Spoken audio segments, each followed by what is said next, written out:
I want to tell you about the most embarrassing moment of my entire English journey. I was 23, sitting in a meeting with people I deeply respected, trying to sound confident and capable. I wanted to say that a project had been delayed, so I said, "The project was delayed because we ran out of time." Except that's not what came out of my mouth. What I actually said was, "The project was delayed because we ran out of time." Like the herb, thyme, the one you put in soup. There was a confused silence, then someone quietly asked, "Wait, thyme? The spice?" And the room slowly realized what had happened and burst into laughter. Not cruel laughter, just surprised, can't help it laughter. I wanted to disappear into the floor. My face turned completely red. I genuinely considered pretending I needed to leave the room. But something happened after that moment that I never expected, something that changed how I think about mistakes forever. My name is Emma, and this is Train Your English Brain. For about a week after that meeting, I avoided saying that sentence again entirely. I would rephrase things awkwardly just to dodge the word time altogether, terrified of repeating the mistake. But here's the strange part. I never once again confused time and time after that day, not once in years since. Meanwhile, there are other words I studied carefully, calmly, with zero embarrassment attached, that I still occasionally mix up to this day. Why did one painful, humiliating mistake create permanent, instant correction, while calm, careful study sometimes leaves things shaky for years?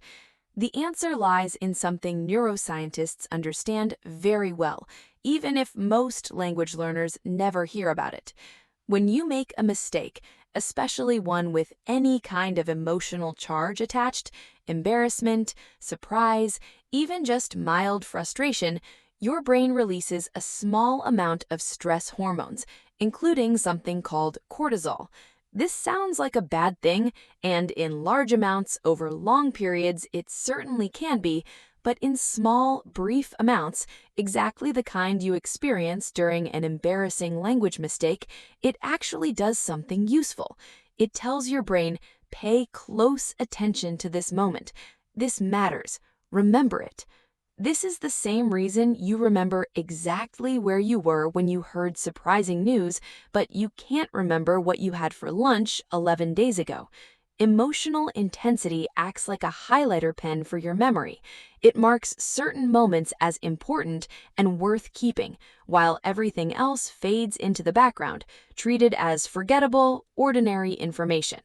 When I confused time and time in front of that room, my brain experienced a small spike of social embarrassment. That feeling, as uncomfortable as it was, became the highlighter pen that permanently marked the correct usage of that word into my memory. I have never needed to consciously study the difference between those two words again. My mistake did the work that careful study never quite managed to do. I want to be clear about something important here, because I don't want this to sound like I'm encouraging you to seek out embarrassment on purpose. The goal isn't embarrassment itself. The goal is correction paired with attention. Mistakes create a moment where your brain is unusually alert, unusually focused, unusually ready to absorb the correct version of whatever just went wrong. This is exactly why a teacher gently correcting you in real conversation often works better than reading the correct grammar rule silently in a book. The conversational mistake comes with attention attached. The textbook rule usually doesn't. This also explains something that confuses a lot of English learners. Why do you sometimes feel like you're improving faster when speaking with real people, even though it's uncomfortable, compared to quietly studying alone for hours? It's not your imagination. Real conversation naturally creates more of these small corrective, attention-grabbing moments than passive study ever can. I once had a student named Daniel who avoided speaking almost completely because he was terrified of making mistakes in front of others. He told me, "Emma, I'd rather stay quiet and be safe than speak and sound stupid." I understood him completely. I had felt exactly the same way before that meeting with the thyme incident. But I asked him something simple. I asked, "When was the last time you actually remembered a correction someone gave you?" He paused and admitted, honestly, he couldn't remember a single one because he had spent years successfully avoiding every situation where that could happen. Daniel wasn't protecting his English by staying quiet. He was protecting himself from short-term discomfort while quietly blocking the exact mechanism his brain needed to actually improve. So here is what I want you to genuinely understand and carry with you.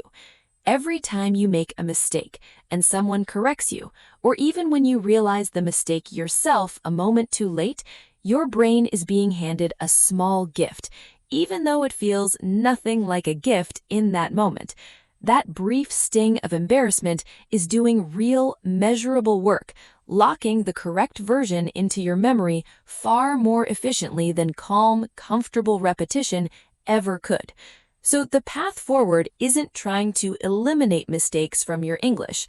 It's learning to stop fearing them as failures and instead recognizing them as one of the most efficient teachers you will ever have, one that happens to charge a small, temporary fee in embarrassment. I want you to try something today. Go speak to someone or even speak out loud to yourself and give yourself full permission to get something wrong.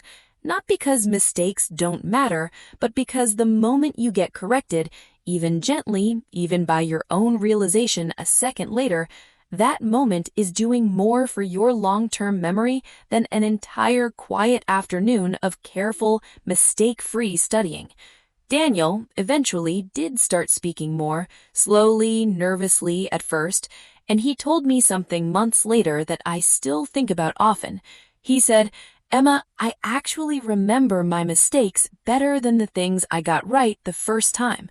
Of course he does. That's exactly how this is supposed to work. Go make a mistake today. Your memory will thank you for it tomorrow. My name is Emma. I will see you in the next episode.